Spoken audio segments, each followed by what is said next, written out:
defensive grip that you guys had on the game tightened as it went along.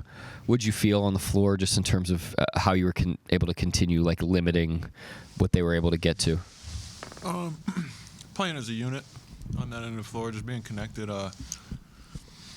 We're all flying around, and when you do that, you can kind of speed teams up, but at the same time, you have to be ready to move fast and help each other as well, because you're going to give up advantages when that's happening. You just got to be ready to cover for each other multiple times. This week, it just seems like you've been in a shot blocking rhythm. Does that develop in a game the way that shooting does?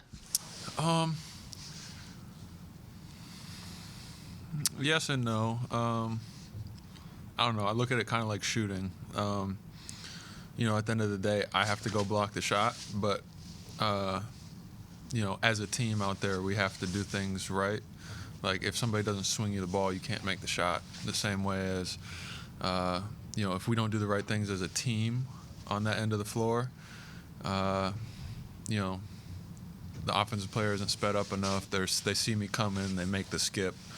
It has to. A lot of things have to happen together where, the offensive players put in a position where, they kind of have to try and make a tough shot, whether it's late shot clock or they get sped up or whatever it might be, and then I have to go make a play. So I feel like as a team, we've been doing a really good job of,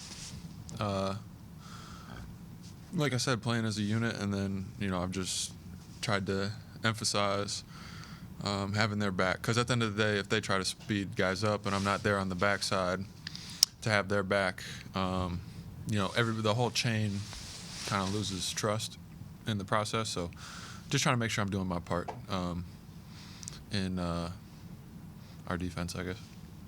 The calendar year 2025 contained a lot for you guys. You came back from injury, championship. You went 70-14 in the regular season over the course of the calendar year. Can you kind of put in perspective what has happened this year?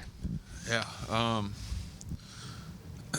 Obviously, it's been 2 different seasons, so it's hard to clump them together, and there's a lot of emotions that over time you start to you go away all summer, you forget about all the emotions of last season, but then when you sit down and think about it, it's really a wild ride, and there's not a group of guys and coaches and staff that I'd rather do it with.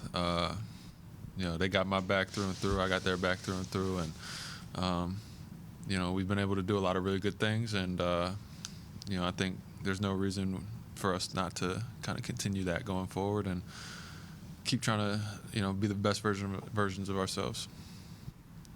What have you seen out of Brandon Carlson just on a day-to-day in terms of his preparation process, obviously not knowing what his role is going to be like on any given night? It seems like he's always able to capitalize on it. Yeah, no, BC's a hell of a player. We see it when he gets out there. He gets his opportunity, he makes the most of it.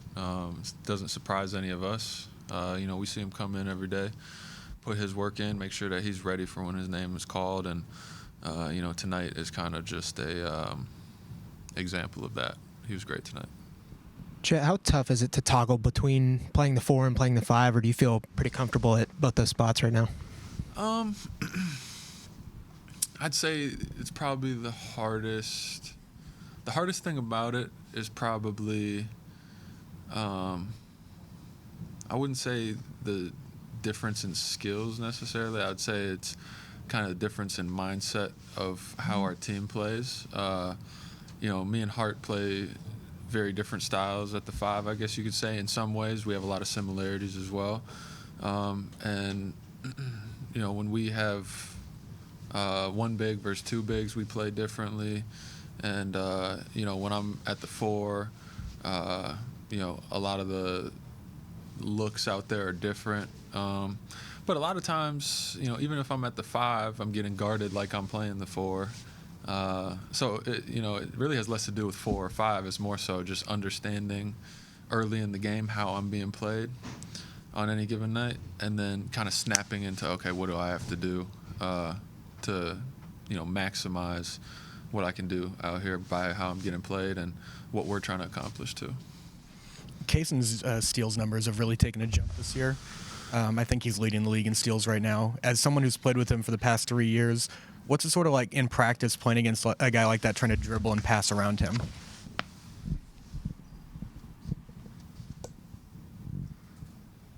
I don't know how he had 0 steals tonight. It felt like he was all over the place. But he's there's a lot of people in this league that have like unteachable talents, and the way he's able to kind of move his feet and stop on a dime. We see all the time on the offensive end when guys are able to stop on a dime and cut and change directions, but he has a special ability to do that on the other end. And you pair that with really quick hands, great anticipation, and a competitive spirit, and somebody who takes pride in getting steals and playing defense. That's kind of what you get. So Queso's a hell of a player, and I'm happy he's on our team and not the other team. Yeah, Chet, fun question here.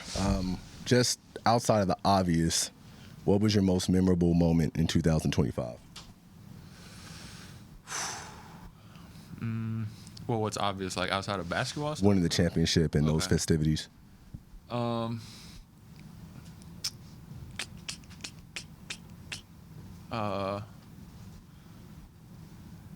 would just say,